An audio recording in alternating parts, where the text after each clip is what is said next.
How's it going, guys? I'm CTM Amygdala, and welcome back to another Call of Duty Black Ops Cold War video. In today's video, I'll be showing you guys the fastest way to get diamond assault rifles. And this was also the last class that I needed to actually get Dark Matter Ultra. So I'll have all the tips and tricks videos for every single weapon class in the description below. Also expect a video out in a couple of days where I end up showcasing Dark Matter Ultra on all of the Cold War weapons and kind of compare how it looks in brighter areas versus dark areas, as well as multiplayer versus Warzone. So if you guys enjoy this video, be sure to click that like button and also don't forget to subscribe. The fate of the free world is in your hands.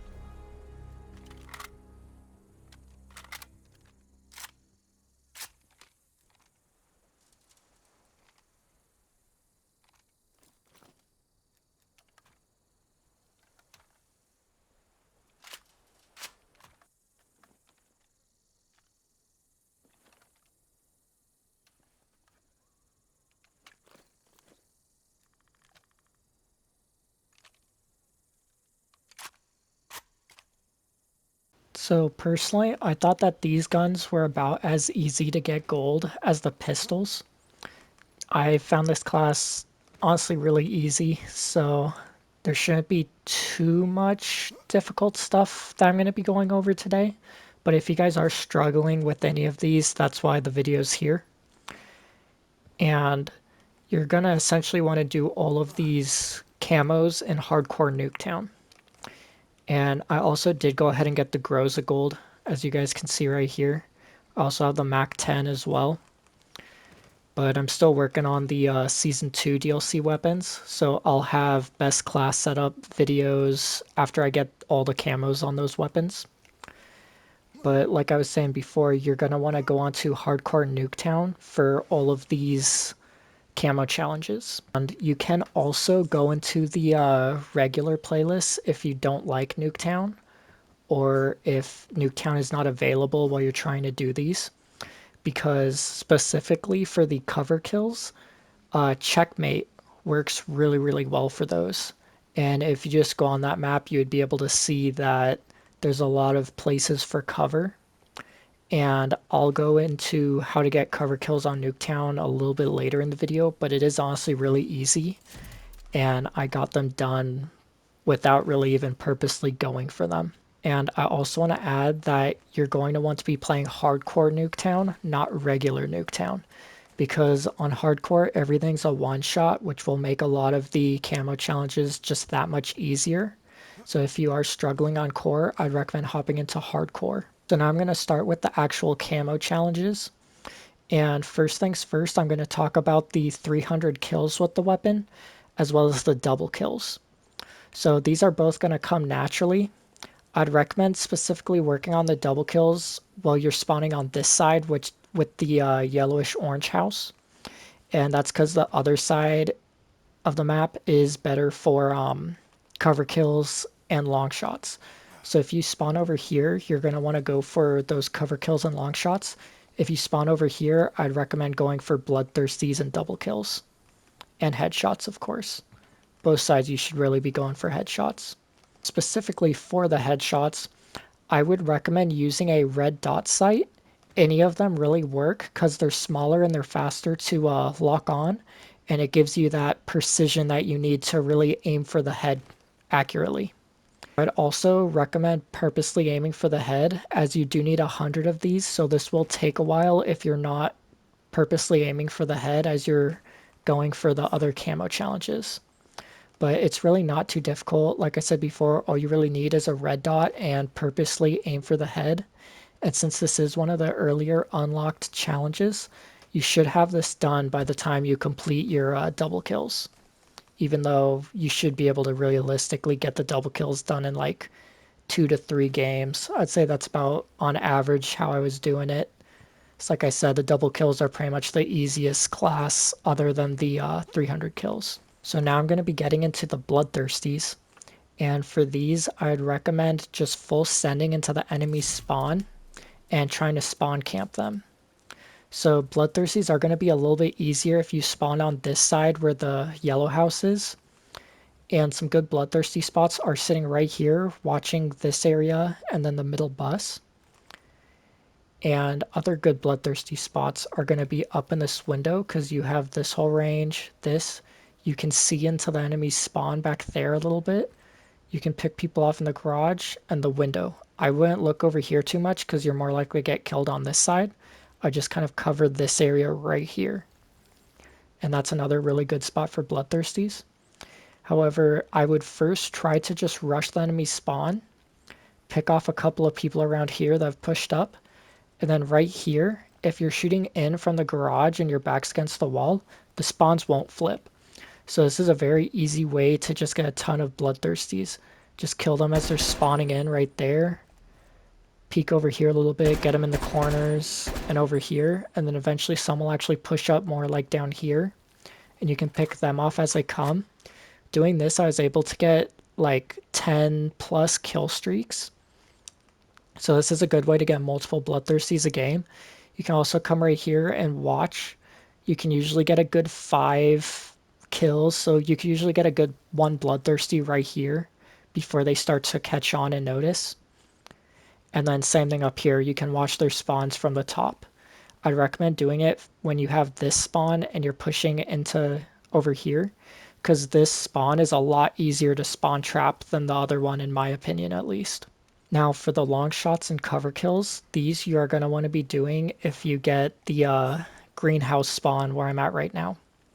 So for long shot spots, you can go right here. Everything past this bus will be a long shot, everything back here.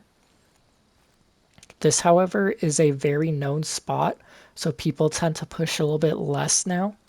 You can probably get a good 5 to 10 long shots doing this a game, but I'm personally not a big fan of camping. I like action, and I'm a little bit too impatient for that. So what I do for long shots is I come over here, I watch this, I watch the window up there, and then occasionally I'll just peek around here. These do not count as long shots, but like I said, I'm a little bit more impatient, so I do find myself kind of looking around a little bit more. But everything behind these cardboard boxes will be a long shot, and it's easy to pick people that are running in their spawn that way towards that part of the map because you can see into there. And you can also catch people that are coming into the garage. And then for the window, everything up there is a long shot, and people do peek those windows fairly often. Now, same thing works if you hang out with your back in the garage, like over here. Everything you kill in the garage over there is going to be a long shot. Everything in the window up there is going to be a long shot. And the nice thing about this is all of these also count as cover kills. So everything in the window up there will be a cover kill. If they're close enough to the bus right here, like behind the wooden areas, those will also be cover kills. If their majority of them is behind the door right here, that'll be a cover kill. If you're just shooting at them in the garage like right here, that will not be a cover kill. Same thing for over here.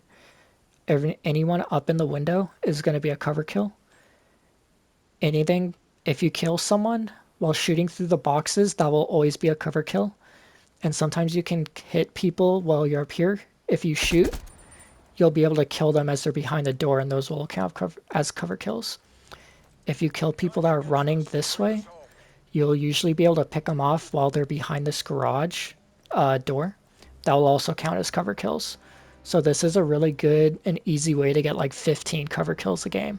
So now you should get a good rough 40 to 45 of your stun and reveal kills while just going for the other challenges. But I usually did find myself having about 40 to 30 more to go while I was already finished with all of the other class categories. So what I'd recommend doing for this one is actually hopping into core Nuketown 24/7, because even though you are killing in one-shot hardcore, I found it better in core because you can kind of more accurately figure out where players are, which definitely helps a lot for the reveal kills. Plus I found that your counter UAVs and UAVs get shot down less because they're less of a crutch in this mode. And essentially what you're going to want to do is you're going to want to have stuns And you're also going to be wanting to use flak jacket so you're not stunning yourself. You're also going to want to have 2 field mics, which you'll get with the gearhead perk, which allows you to carry 2 of any field upgrade. And that's a must have. That's probably the most important part of this whole setup for getting these challenges done. And then you're also going to want to have a UAV, counter UAV, and harp as your 3 score streaks, as these will all count as reveal or scrambled kills. Because the counter UAV scrambles the minimap, whereas the other 2 put people on the minimap. And essentially, what you're going to want to do is use the UAV, the counter UAV, and the harp all one at a time. So you're getting as many kills as possible with all of them up, preferably throughout the whole game as soon as you start getting one of them. I'd also recommend doing the 2 field mics at all times because with 2 field mics up, you can pretty much reveal half the map. I'd recommend putting one like right here. I don't have it active yet, but I'd put in one of the corners of the front of the Nuketown house so you have this whole back area and half of the middle. And I'd go over to the other part of the middle and I'd place it right here against the truck. So you're getting half of this house and the whole entire middle of the map. And this will cover a good 50% of Nuketown, which is definitely a very good way to get reveal kills. And doing this, I was getting probably about 20 to 30 reveal kills a game, mainly from the field mics because you're revealing half the map at all times pretty much because the field mics have a very, very long shelf life if someone doesn't find them and blow them up. So like right here is a perfect spot because you can't really see it. Like people running through here aren't really going to notice that, especially if they're coming in from this way. Even if they're coming in from this way, it's really blended into the wall. They might see the blinking, but I still think that's pretty rare. And then this one, I'd put it right here. This one is going to get blown up a little bit more often because people are lobbing nades into the middle. But definitely with the one right here, this one should be up pretty much all game as soon as you get it. And that's going to be my tips and tricks for getting the assault rifles diamond. And I hope you guys enjoyed, and I'll see you guys in the next one.